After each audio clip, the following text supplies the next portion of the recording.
గురించి పని అయిపోయిన వాళ్ళ గురించి నాకు ఎందుకబ్బా మాట్లాడేది అయిపోయింది వాళ్ళకి ఎవరమ్మా అది మీరు వాళ్ళని అడగాలి కదా నన్ను అడుగుతారు అరే ఈరోజు మీరు ఆంధ్ర రాష్ట్ర వ్యాప్తంగా చంద్రబాబు నాయుడు గారు 94 స్థానాలు ప్లస్ అఫ్ కోర్స్ జనసేన అధ్యక్షులు వారు పవన్ కళ్యాణ్ గారు కలిపి ఇద్దరు కలిపి 99 స్థానాలు అభ్యర్థులు ప్రకటించడం జరిగింది.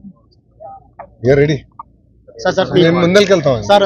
మీ మీద పదే వైసీపీ వాళ్ళు నాలుగులోకి లోకేష్ గెలిస్తే 6 నెలల తర్వాత కలవాల్సి వస్తాయి. ఇక్కడ సామాన్యులు గారికి అందుబాటులో ప్రచారం చేస్తున్నారు. 4 సంవత్సరాలు 10 నెలలు ప్రజలకు అందుబాటులో ఉంది ఎవరు? నేను. ప్రజలు సేవ చేసింది ఎవరు? నేను. అధికారులకు వచ్చింది ఎవరు? వాళ్ళు ఏం చేశారు? అసలు మంగళగిరి వాళ్ళకి చేసింది ఏంటి? నేను సూటిగా ప్రశ్నిస్తున్నా ఈ ప్రభుత్వాన్ని. నేను చేసిన దాంట్లో కనీసం 10% వాళ్ళు చేశారు ప్రజల సేవ. అప్పుడు మాట్లాడే హక్కు వస్తుంది. రెండోది, నేను నివసిస్తుంది ఇక్కడ, నా ఓటు ఉంది ఇక్కడ. వాళ్ళు నా గురించి మాట్లాడే అర్హత ఎక్కడ వచ్చిందని నేను మిమ్మల్ని అడుగుతున్నా. ఎమ్మెల్యే గారి ఇల్లు ఎక్కడుందో మీకు తెలుసండి? మీడియా మిత్రులు మీకు తెలుసా? అదే మన ఇల్లు ఎక్కడుందో తెలుసు కదా. మళ్ళీ థ్యాంక్ యూ. అరే వారు 1 సైడెడ్. ఇంకా డౌట్ ఉందా మీకు? అరే ఎక్కడుందో స్వామిను వారు 1 సైడెడ్. ప్రతిపక్ష హోదా కూడా రాదు ఈ ప్రభుత్వానికి. ఎందుకు మీరు కంగారు పడుతున్నారు? వైసీపీ అధిష్టానం మంగళగిరి మీద ప్రత్యేక ఫోకస్ పెట్టి అరే ఎన్టీవీ బాగా తెలియాలి వ్యూహాలు ఏంటో. ఎన్టీవీ అన్ని స్టోరీలు తెలిస్తే మీరు చెప్పాలి. అందరూ ఫోకస్ పెడతారు. ఏం చేస్తారు ఇంకా దానికన్నా? నన్ను ఓడించేదానికి అందరు ప్రయత్నిస్తున్నారు. ఇట్స్ ఓకే,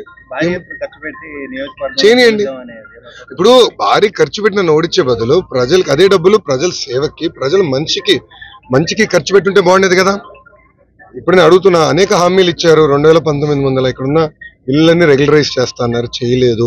స్థానికంగా డ్రైన్ కానీ తాగునీరు కానీ రోడ్లు వేస్తా అన్నారు, ఇది జరగలేదు.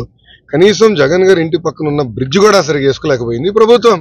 ముఖ్యమంత్రి గారు వెళ్ళే బ్రిడ్జిని రంగులు వేశారు తప్ప ఆ బ్రిడ్జిని కూడా సరిగ్గా వేసుకోలేకపోయింది ఈ ప్రభుత్వం. అంత దద్దమ్మ ప్రభుత్వం, చేతగాని ప్రభుత్వం ఇది. అదే ప్రతిపక్షంలో నేనుండు 4 సంవత్సరాలు 10 నెలలు అనేక సేవలు చేశాను, మీకే తెలుసు కదా. దాదాపు 29 సంక్షేమ అభివృద్ధి కార్యక్రమాలు నేను చేశాను. నేను చేసిన దాంట్లో 10% కనీసం ఈ ప్రభుత్వం చేయగలిగిందా? ఇంకా మళ్ళీ వాళ్ళు నా గురించి మాట్లాడితే ఎంతవరకు న్యాయం అండి? నేను ఓడిపోయిన రోజు దగ్గర నుంచి ప్రచారం చేస్తున్నాను అనుకోండి. నేను ఓడిపోయిన రోజు దగ్గర నుంచి ఎక్సెప్ట్ పాదయాత్ర చేసిన సమయం తప్ప నేను మంగళగిరిలో ఉన్నాను, తిరుగుతా ఉన్నాను. ఇన్ఫాక్ట్ మంగళగిరిలో ఫస్ట్ పాదయాత్ర మొదలు పెట్టా కదబ్బా. మీకు తెలుసు కదా, వార్డులు తిరిగాను, గ్రామాలు తిరిగాను. అంటే అన్ని తిరగలేకపోయాను, వాస్తవాన్ని అన్ని తిరగలేకపోయాను. దాదాపు 80% 85% నేను తిరిగాను. మిగిలిన తప్పనిసరిగా తిరుగుతాను. దాంట్లో నేను ఓడిపోయిన దగ్గర నుంచి ఇక్కడనే ఉన్నాను, ఎక్కడ పోలే కదా, వేరే నియోజకవర్గం ఎత్తుక్కోలే కదా. ఓడిపోయిన దగ్గర మళ్ళీ గెలవాలనేది నా తాపత్రం, కట్టుబడి ఉన్నా.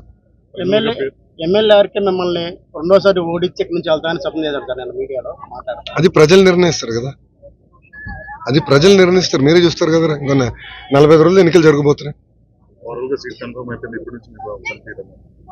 గతంలో ఎలా ఉందో అలానే ఉంటుంది. ఎందుకు బాగా చేశాను కనుకనే బాబు గారు డిక్లేర్ చేశారు. మీ అందరూ తెలుసు, మీ అందరు కూడా ఫోన్లు వచ్చి ఉంటాయి అనుకుంటున్నా. IVRS ఫోన్ కాల్స్ వచ్చి ఉంటాయి. లోకేష్ పనితీరు బాగుందా బాగాలేదని మిమ్మల్ని కూడా అడిగారు. గన్ ష్యూర్ గా ఈయన కూడా వచ్చి ఉంటుంది, RK గారు కూడా వచ్చి ఉంటుంది ఫోన్లు. గ్యారంటీగా ఆయన కూడా ఫోన్ వచ్చి ఉంటుంది. ఎందుకంటే బాబు గారు నియోజకవర్గంలో అందరు ఓటర్లందరికీ వాళ్ళ అభ్యర్థుల గురించి ఆయనకున్న అవగాహన మేరకు అభ్యర్థులు ఎవరున్నారో వాళ్ళు చూసుకుంటున్నారు. దాని వరకు ఆయన IVRS ఫోన్ కాల్స్ చేస్తున్నారు. అందరి దగ్గర నుంచి అభిప్రాయ సేకరణ చేస్తున్నారు. నా గురించి కూడా చేశారు. ఆయన్ని చూసిన తర్వాత మనం ఈరోజు ప్రకటిస్తాం జరిగింది. గతంలో ఎట్లా పనిచేస్తున్నా అట్లనే పనిచేస్తాను. నిరంతరం ప్రజలకి అందుబాటులో ఉన్నా కదా, ముందరికి వెళ్తాను. ఓకే, దయచేసి నన్ను అడిగిన ప్రశ్నల్ని మీరు RK గారిని అడగాల్సిందిగా కోరుతున్నాను.